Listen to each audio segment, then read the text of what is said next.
The galaxy was full of voices, planets shared news, species traded stories, ideas, and hopes.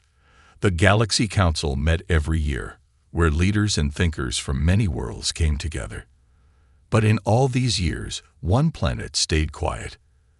That planet was Earth. Many called it the silent planet. Others said it was old, empty, or just not interested. Some believed Earth had nothing to offer. Still, a few remembered old stories. Not clear facts, just whispers, like the wind through dead stars. But those whispers were enough to make some beings curious, and a few very nervous. Lyra was young, curious, and full of questions. She came from a planet where knowledge was more valuable than power. She worked in the Galactic Records Hall, reading lost files from long ago. Most of the time, she looked at trade routes and star maps. But today, her attention was on Earth. The Xarnak, a proud and growing species, had taken interest in Earth too, but for different reasons. They believed Earth was weak. They had grown fast and loud in the galaxy, always trying to prove their strength. Their leader, Varnock, called Earth a sleeping stone. He said, if it has value, take it. If not, wake it up and see what it does. At the council meeting, Varnock stood tall and smiled at the others. Earth has ignored us long enough, he said. We will send them a message. We offer them a chance to join us or be studied by us. The council room became quiet. Some members nodded slowly. Others looked away. Lyra stood up. Her voice was calm but firm. Please wait. I have read the old records. Earth is not a stone. It is not weak. It is watching. Varnock laughed. Watching? Then why hasn't it spoken in hundreds of cycles? Lyra replied, maybe because it does not need to. The council did not stop the Xarnak, so they sent their message to Earth. It said, Planet Earth, you are invited to the Galactic Council. If you do not answer, we will visit you for study and sharing. The galaxy watched, waiting for Earth's reply. Hours passed. Then it came. A single word. Noted. That was it. No greeting. No promise. Just noted. Most beings laughed. This is not an answer, they said. This is nothing. But a few felt a strange chill. Among them was Lyra. She checked the records again. Hidden in deep files, she found stories of strange power. Earth once helped a world rebuild after a great storm, but never took reward.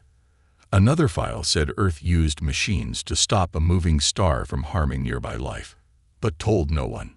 All these actions were quiet. No show, no demand for thanks. Just action. And then silence. Lyra felt something in her chest, a sense that Earth was not silent because it was weak. It was silent because it was waiting.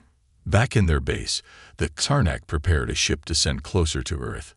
A small one, just to look around. Varnock said, let's see what they hide. As the ship left the Xarnak homeworld, the crew felt proud. They thought Earth would be easy to scan. A simple planet with no known visitors, no records of weapons, and no strong trade. Just one small blue dot floating near a quiet star. Lyra watched from the council chamber's screen. She felt her hand shake, though she didn't know why. The ship entered Earth's orbit. 3 minutes passed. Then, silence. No signal. No images. No words. Gone. Not destroyed. Just nothing. The council grew tense. Varnock frowned and ordered a second scan. But it was too late. A new message appeared on the council's communication system, sent directly from Earth. It said, you sent one. That is enough. No more, no less. The council room went still. Lyra looked around. She saw fear in faces that once laughed. She whispered, I told you, they are not weak. They are just listening. Outside the great windows of the council hall, the stars blinked in their slow rhythm. And far away, on a quiet blue planet, someone, or something, was watching back. Lyra sat in the quiet of her small room, her screen glowing softly in the dark. The message from Earth still floated on the screen. "You sent one. That is enough." She had read it a dozen times, and still, it gave her a strange feeling. Like the planet itself had spoken, not with sound, but with a steady and deep voice that echoed in the mind. Others in the council tried to explain it. "It's just a warning," said one elder. "A scare tactic," said another. Varnock, the Karnak leader, waved his hand and said Earth was just playing games. But no one could explain what happened to the ship. It had simply vanished. Lyra knew she needed answers. Not guesses, not theories, real answers. She asked for permission to access the deeper records of the galactic archives. These records were not easy to find. They were stored far from the central systems, in an old data vault built into an asteroid. The files there were ancient, older than many of the current council members. They were written by explorers, traders, and sometimes by species that no longer existed. Inside the vault, Lyra found a section labeled Terra, Observation Records. Terra was Earth's old name. She felt a strange mix of curiosity and caution as she opened the files. The first record showed a ship that had passed by Earth 200 cycles ago. The ship's captain had written only one note: "Planet seems quiet, but I feel we are being watched. Leaving quickly." The next file told of a trade group that tried to land near Earth's orbit. They turned back after their navigation system failed without reason. Their log read, "Systems reset on their own. Earth did not reply to our signal, but our ship was pushed back into safe space." Another record told of a small planet that had faced a great wave of solar energy. It was Earth's drones, machines made of unknown metal that helped move the planet's orbit slightly. No one had seen the drones before or after. The species that lived there sent thanks, but never received a response. Earth did not answer. It simply acted. Page after page, file after file, Lyra saw the same pattern. Earth did not speak much. It did not trade or travel like other planets, but whenever it did act, it was always calm, exact, and never for reward. She sat back, thinking deeply. Earth is not sleeping, she whispered to herself. It is choosing. Back at the council, Varnock was still pushing for action. He wanted to send a second ship, this time with stronger scanners. Lyra stood up again and tried to speak, but this time no one listened. She had no power. She had no seat. She was just a researcher. So she made her own plan. Lyra asked a friend, an engineer named Kalo, for help. Together, they repaired an old scout ship. It was small, quiet, and built for research, not control. They removed anything that might seem like a threat. No tools for collecting samples. No signals for scanning. Just a ship, a recorder, and Lyra. The trip to Earth took several days. Lyra used that time to study Earth's system. She did not try to enter orbit. She waited near the moon, where she hoped she would be less noticed. But she was noticed. As her ship passed behind the moon, one of Earth's old satellites turned to face her. It did not move fast. It did not glow or flash. It simply turned and pointed directly at her ship. Then it blinked once. Just once. Lyra froze. Then her ship's screen lit up with a soft message. It said, "Why are you here?" She typed carefully. "To understand. To learn. I mean no harm." There was a long pause. Then the satellite blinked again, and a new path appeared on her screen. A small green line leading to Earth's surface. She followed it. The ship landed in a clear field near mountains and trees. Everything was still. No humans in sight. Just nature, clean and quiet. A small drone, shaped like a bird, flew near her ship. It circled twice, then hovered at the door. Lyra followed it. The drone led her to a cave that opened into a large underground space. There were lights, soft and blue, guiding her steps. The place felt empty, but not abandoned. Machines lined the walls, some old, some new. None were moving, but all were on. In the center was a single seat and a screen. Lyra sat. The screen came to life. It showed a message. You came with questions. We will answer one. Lyra took a breath and typed, "Why have you stayed silent for so long?" The screen paused. Then the reply came. "Because we listen more than we speak." Lyra stared at the words. They were simple, but full of weight. Then the screen showed something else. Images of Earth's past. Disasters avoided. Lost ships guided home. Sick planets healed. All done quietly. All done without asking for thanks. Then the last image appeared. It was the council. The members, the halls, and finally, Varnock. A line of text followed. "We remember those who speak too loud." The screen went dark. Lyra knew then, Earth was not silent by mistake. It was silent by choice, and it remembered everything. The soft hum of Lyra's ship was the only sound as she floated back into orbit. Her mind was full, heavy with the things she had seen on Earth. It wasn't fear that filled her. It was something deeper, something she didn't yet have words for. Respect, maybe, or understanding, or both. She played the message again in her thoughts. We remember those who speak too loud. Back at the Galactic Council, silence had turned to confusion. The second Karnak ship had not left yet. It sat in dock, waiting for orders. The engineers whispered to each other, unsure whether to launch or cancel. Varnock remained firm. He believed Earth was simply hiding behind mystery. He believed power would reveal the truth. But not everyone agreed anymore. Lyra returned quietly. She didn't speak at first. She gave no big report. She simply handed a recording to the Council's research division. The file was labeled, "Observation, Earth, Permission Given." A few curious minds stayed up late watching the file. By morning, the quiet whispers had spread across the Council chambers. No one spoke about launching the second ship. Varnock called an emergency meeting. "We are losing face," he said, pacing. "A world like Earth must not challenge our place here." He turned to Lyra. "You were allowed to land. Why? What did they show you?" Lyra met his gaze, calm and clear. "They showed me that they act when needed, but never for show." Varnock shook his head. "That is not an answer. That is mystery. We need facts." Lyra nodded.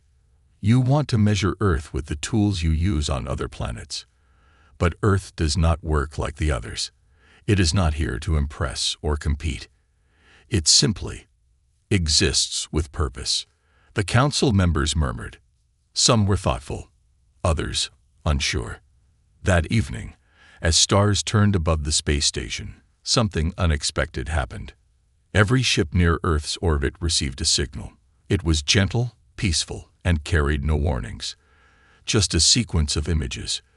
Galaxies forming, stars lighting up, new planets blooming with life. Then a short message. "We do not seek control. We protect balance." The ships did not respond. They only recorded. Many who saw the message felt a quiet feeling grow inside them, a reminder of how small they were and how careful they should be. Meanwhile, on a distant moon near the edge of Council space, a different kind of meeting was taking place. A small group of independent explorers gathered. They were not part of the Council. They did not follow leaders like Varnock.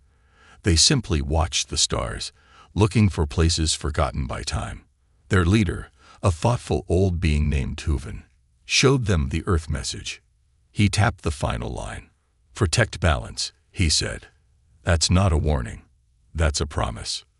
One of the younger explorers asked, "So what is Earth then? A hidden power?" Tovin smiled gently. "Maybe. Or maybe it's just a species that grew wiser faster than the rest of us."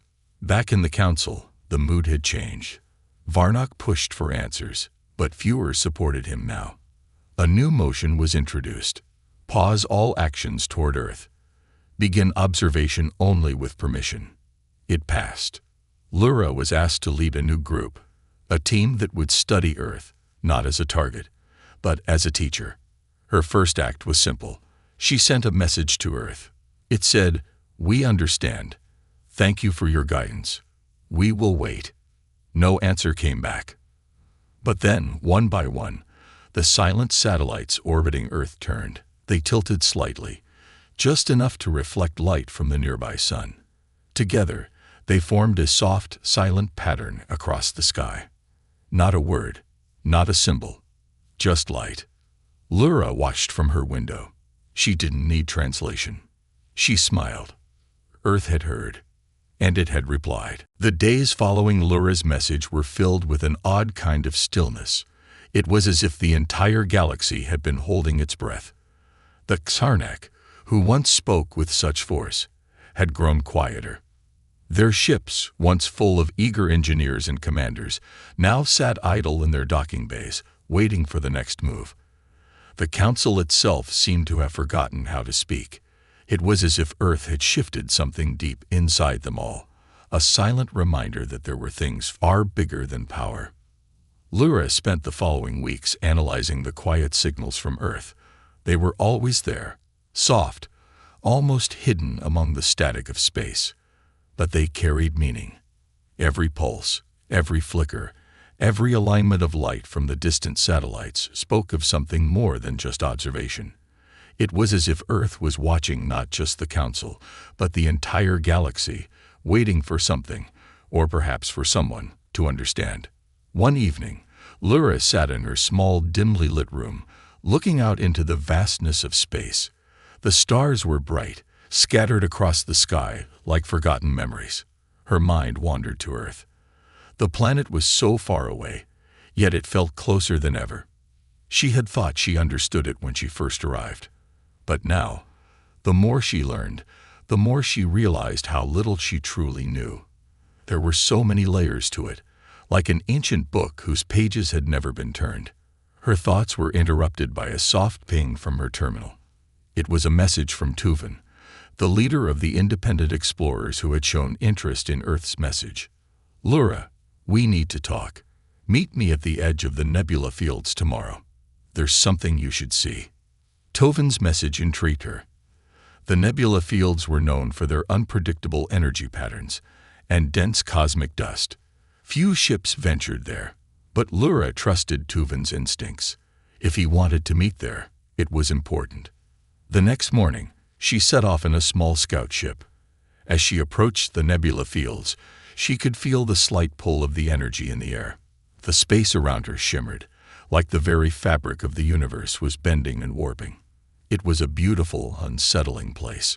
Stars blinked in and out of existence, hidden by thick clouds of glowing gas. Tuvin was already waiting when she arrived. His ship was small, almost too quiet to notice among the nebula's glow. Lyra landed beside him and walked toward the ship's entrance. "Tuvin, what is it?" she asked. Tuvin's face was serious, his usual calm demeanor replaced with an uncharacteristic urgency. "Come inside," he said. "You need to see this." Inside the ship, Tuvin led her to a small room filled with holographic displays. The screens flickered to life as soon as they entered, showing a series of images and data that made Lyra's heart race. "What is this?" she asked, her eyes scanning the data quickly.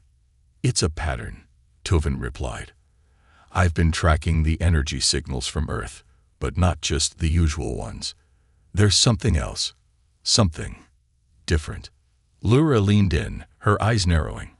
The data showed fluctuations, small but growing, across the galaxy. It wasn't just Earth that was sending signals anymore. The pattern seemed to be spreading outward, like ripples in water. But what was truly shocking was the speed at which the ripples were growing. "Is it Earth?" she whispered. "Is it changing something?" Tuvin nodded. "Yes, but not just Earth. The galaxy itself. Something is happening. I think Earth is waking up." Lyra looked at the holographic maps. The signals were subtle at first, barely noticeable. But as she zoomed in, she saw it. Earth's signal wasn't just a beacon anymore. It was reaching out, almost as if it were trying to connect, not just with other planets, but with the entire galaxy. "What do you mean waking up?" Lura asked, her voice tinged with worry. Tovin looked out at the shimmering nebula, his face shadowed by the glow of the stars. I think Earth has always been aware of the galaxy's movements, he said quietly. It's never been about power. It's about balance. Earth has been watching, waiting, and learning. I believe that now it is ready to make itself known. Lura's mind raced. Earth had been silent for so long, but now it was reaching out. Not with force or with threats, but with a quiet, gentle strength. It was as if Earth had been waiting for the galaxy to come to its senses, to understand that it wasn't a planet to be feared or conquered. It was something older, wiser, something that knew the true cost of power. Do you think it will speak soon? Lura asked. Tovin turned back to the data, his eyes filled with a deep sadness. I don't know, he replied softly. But whatever happens, we need to be ready. Earth doesn't seek to dominate. It seeks to teach. Lura stood in silence for a long moment, the weight of Tovin's words settling in. She had been right about Earth all along. It wasn't weak or silent because it was afraid. It had simply been waiting, waiting for the galaxy to understand that real power was never about control. It was about balance, about knowing when to act and when to listen. As the day wore on, the nebula slowly faded from view. Lura climbed back into her ship and headed back toward the council, her mind heavy with new thoughts. The galaxy was changing, and Earth was no longer silent. It was waiting for the galaxy to wake up, to listen. The journey back to the council was long, and Lura found herself lost in thought. The shimmering glow of the nebula had faded behind her, but its presence lingered in her mind. Earth's message had never been clearer, but the true meaning was only now beginning to unfold. The galaxy, with all its might and noise, had been living in a kind of oblivion. And Earth, silent for so long, was ready to show them something far greater than power. It was offering wisdom, a path that many had ignored for centuries. As her ship cut through the dark void of space, Lura thought about the future. What would the galaxy do if Earth truly began to speak in its own way? Would it listen? Or would it continue to push against the very thing that might save them all? The next day, the council meeting was different. It was quieter than usual, as if everyone was waiting for something, unsure of what that something would be. When Lura entered, all eyes turned to her, but she wasn't sure they were looking at her as a researcher anymore. No, now they saw her as something else, something she wasn't sure she was ready for. She was the one who had touched the silence of Earth, the one who had listened when no one else had. Varnock stood at the front of the room, his posture firm, his eyes fixed on her. Lura, he began, his voice steady but with an edge of impatience. You've brought us information. But what do we do with it? Earth has spoken in its own way. But what are we supposed to learn from this? Lura took a deep breath. We learn that we are not as powerful as we think, she said softly. We learn that there are forces at work far older than our ideas of dominance. Earth does not need to prove itself. It is already more than we can imagine. The room fell silent. For the first time in many cycles, the members of the council were unsure. They were leaders, each of them holding the fate of many planets in their hands. They had spent their lives controlling, leading, negotiating. But now, Earth, this quiet, distant planet, had somehow thrown them off balance. None of their strategies or tactics could explain Earth's presence. We are afraid of what we cannot control, Lura continued. And that fear is what has made us blind. Earth has been waiting for us to understand. It never wanted conflict, never wanted to be our enemy. It simply wanted us to see the bigger picture. Varnock's frown deepened. You speak of balance, of listening. But what if Earth's silence is a form of weakness? What if it is simply waiting to be overtaken? Lura shook her head. You're missing the point, Varnock. Silence is not weakness. It's a choice to see beyond the chaos, to wait for the right moment. Earth doesn't seek to overpower us. It seeks to teach us, to make us listen, not just to words, but to the space between them. A murmur ran through the room. Some nodded slowly, others remained skeptical. But there was a shift, a crack in their certainty. "I think it's time we understand what Earth is offering," Lyra said, "not just as a planet, but as a species." The next few days were filled with quiet reflection. The Council's usual debates had given way to a more subdued atmosphere. There was no rush, no urgency to act. The galactic leaders, for the first time in years, were waiting for something that none of them could predict. Lyra's thoughts, however, were restless. She knew that something was coming. Earth's signals were growing stronger, more frequent.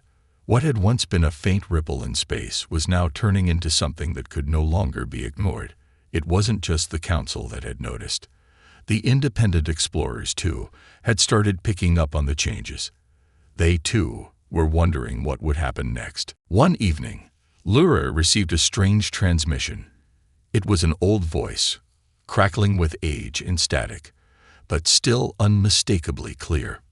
"Lyra," the voice said, "this is Tuvan. You need to see something. Meet me at the old station near the edge of the Zovran system. It's urgent."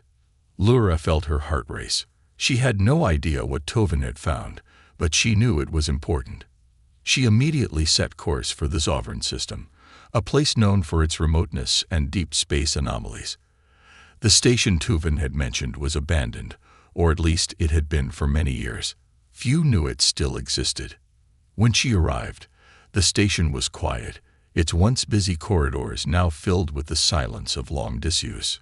Tuvan was waiting for her at the central hub, his face shadowed by the flickering light of old, failing panels. "What's going on, Tuvan?" Lyra asked, her voice low. Tuvan pointed to a screen that had been activated. It displayed a map, showing the location of Earth, but there was something strange about it. A line of energy was extending from Earth, growing ever longer, slowly expanding across the galaxy. It wasn't a weapon, but it wasn't a message either. It was something different, a call, perhaps, a way for Earth to reach beyond its borders. "I think Earth is preparing to make contact with more than just the Council," Tuvan said. "It's reaching out, but in a way we didn't expect." Lyra's eyes widened as the full realization set in. Earth wasn't just sending signals anymore. It was actively connecting, drawing lines of communication across the galaxy, inviting others to listen, to learn.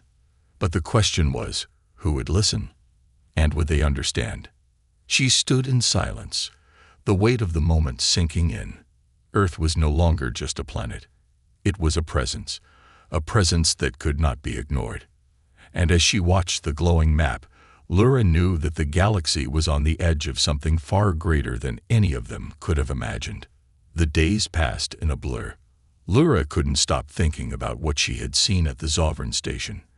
The energy lines from Earth were continuing to grow, spiraling outward, like threads weaving themselves into the fabric of the galaxy. It was subtle, almost imperceptible at first, but the more Lyra watched, the more it became clear. Earth wasn't simply sending out signals. It was creating a network, an invisible connection between the stars. Back at the Council, the atmosphere had shifted. The debates were quieter, more reflective. Varnock, still eager to prove Earth's silence was a form of weakness, had been largely sidelined. Many of the Council members had begun to realize that Earth wasn't the threat they had once believed. It wasn't about power or control. It was about understanding, about finding a way to coexist. Lyra had taken it upon herself to keep monitoring Earth's progress. Every day, the energy lines grew stronger, more defined. She had been in contact with Tuvan, who had continued his own research into the signals. Together, they began to piece together a theory. Earth wasn't just reaching out to the Council. It was reaching out to anyone willing to listen. The signals were not only directed at specific ships or planets, they were directed at all life in the galaxy. It was an invitation, not a command. But the most troubling part of all was the nature of the energy itself. It wasn't destructive. There were no signs of weapons or hostile intentions. It was something completely different, something that resonated deep within every being that came into contact with it. The energy felt ancient, like it had been lying dormant for centuries, waiting for the right moment to wake up. Lyra couldn't help but feel a sense of awe every time she examined the energy readings. The lines of communication were not chaotic.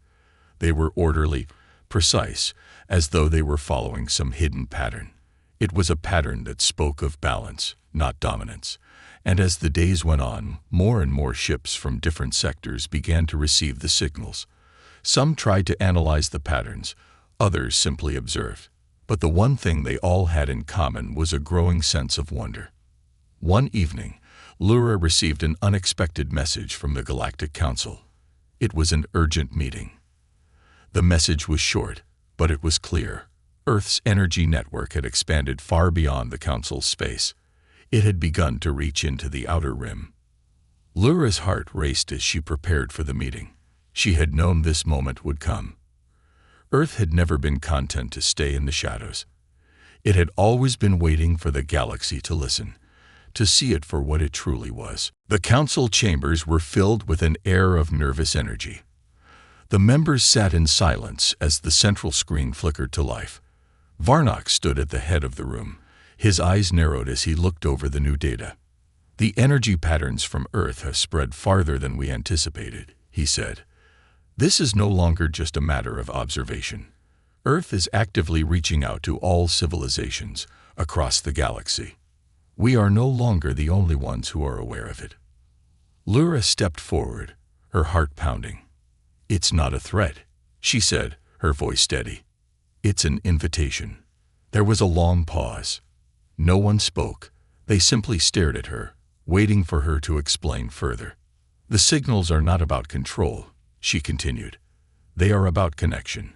Earth isn't trying to dominate the galaxy. It is offering something far more valuable: understanding. It's calling out, inviting others to see things from a different perspective." Varnock's frown deepened. "And what do we do with this?" he asked, his voice laced with frustration.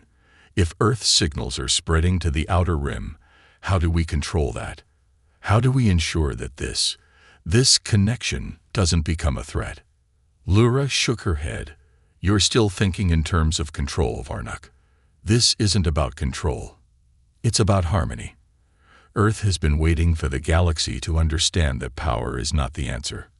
Balance is." A soft murmur spread across the room as the members exchanged uncertain glances. Lyra could feel the weight of the moment pressing down on her. She had been right about Earth from the beginning, but now she needed to convince the Council. She needed them to see what she had seen. "Think about it," she said, her voice gaining strength. "For centuries, we've been reaching out to the stars, trying to expand our power, trying to conquer the unknown. We've forgotten the simplest truth, that we are part of something much bigger. Earth understands this. It's not asking us to follow it. It's asking us to recognize that we are all connected." The room fell silent again.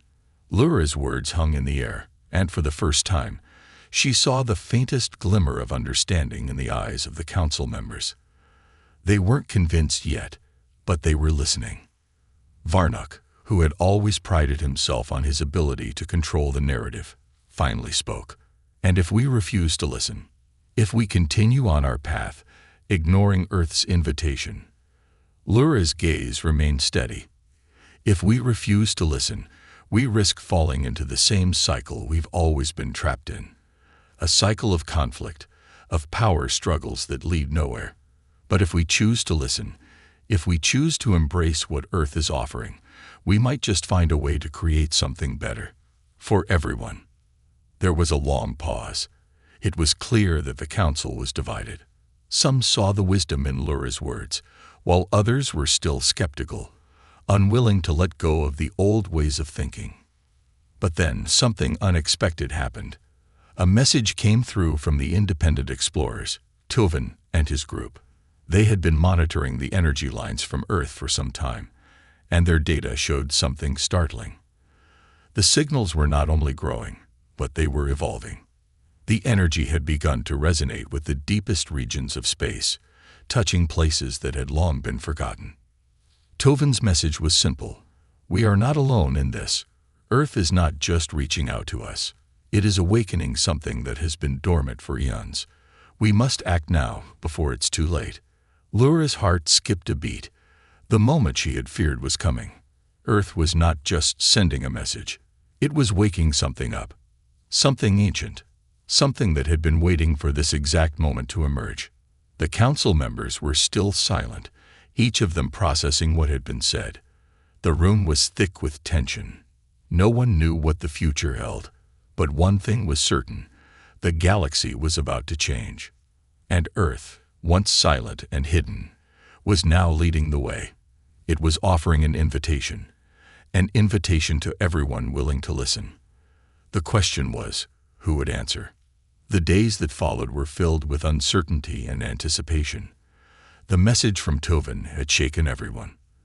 The galaxy, once filled with noise and power struggles, now seemed eerily quiet as it waited for what would come next.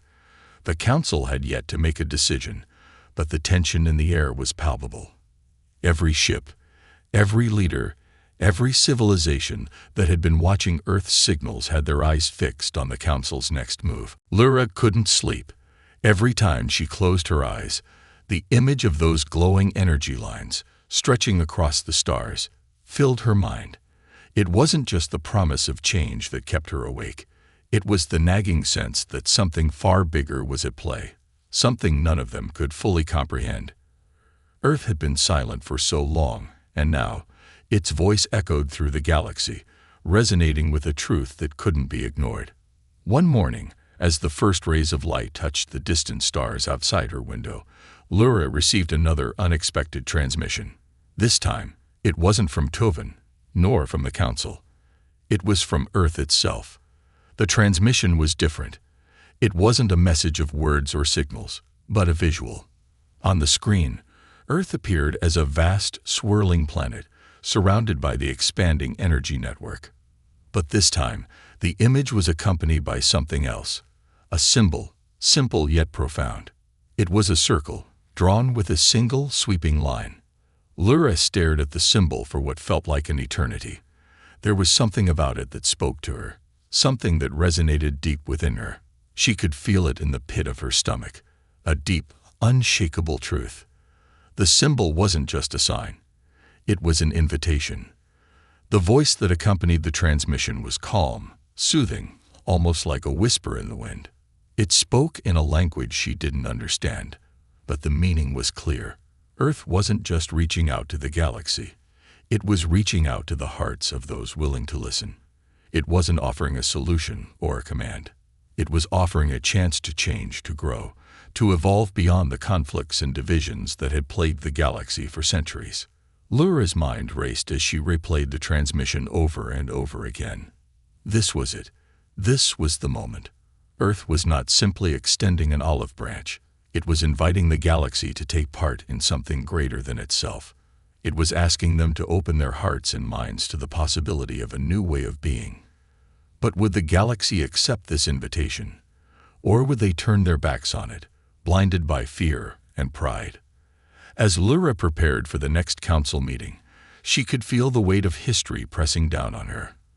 The council members had been divided before, but now they were truly at a crossroads. This was no longer just about Earth. This was about the future of the galaxy itself. The meeting room was filled with the usual suspects, but the atmosphere had changed. There was no more bickering, no more posturing. Everyone was waiting for the decision that would determine the course of the galaxy's future. Varnock stood at the head of the room, his expression grim. The transmission from Earth has only made things more complicated. We've received reports from the Outer Rim. More ships, more civilizations are responding to Earth's call. We cannot ignore this any longer. Lyra stepped forward, her heart steady, but her thoughts swirling. We don't need to ignore it, she said, her voice calm. We need to listen. Earth is not asking for control. It is offering us a chance to change. We have spent too long fighting over power, over dominance. It's time to let go of that old way of thinking. Some of the council members nodded, their expressions thoughtful. Others, like Varnock, remained unconvinced. You speak of change, but change is dangerous. If we let Earth's influence spread unchecked, what will become of the delicate balance we've worked so hard to maintain? What will become of our power? Lyra's gaze never wavered. Power is not the answer, Varnuk. It never has been. Earth has shown us that. It's not about dominating the galaxy. It's about finding balance, about coming together and building something greater than ourselves. If we continue down this path, we risk repeating the mistakes of the past. But if we listen to Earth, we might just find a way to create something new, a future where we all have a place. The room fell silent. The weight of her words hung in the air. Lyra knew this was the moment. She could feel it, the tipping point. There was no going back. The decision the Council made now would echo throughout the galaxy for generations to come. Finally, after what felt like an eternity, Varnuk spoke again. His voice was quieter now, less certain. And what if Earth is wrong? What if this is all just a mistake? Lyra shook her head. It's not a mistake, Varnuk. Earth has waited for us to understand. And now it is offering us a choice. We can continue down the path of division, of war, of greed, or we can take this opportunity to learn, to evolve, to build something better. The Council members exchanged looks, their uncertainty beginning to fade. For the first time, they weren't just thinking about the immediate future, they were thinking about the long term. They were thinking about the legacy they would leave behind. Then Varnuk did something that surprised everyone. He lowered his head, acknowledging the weight of Lyra's words. Perhaps you are right. We've always thought of ourselves as the leaders of the galaxy, but maybe it's time we learned from those who have been silent for so long. It was a small gesture, but it was enough. The others began to nod, slowly at first, then with increasing confidence. The decision was made. The galaxy would listen. The galaxy would learn. And Earth, once silent, had become the guide for a new era, a future built on understanding, balance, and unity. As Lyra left the council chamber, she looked out into the stars, feeling a sense of peace she hadn't known in a long time. The journey ahead would not be easy. There would be challenges, doubts, and obstacles. But for the first time, Lyra felt hope that the galaxy could find its way, and that it would finally listen to the wisdom Earth had been waiting to share. It was the beginning of a new chapter for the galaxy, and Lyra, standing at the edge of it all, was ready to see where this new path would lead.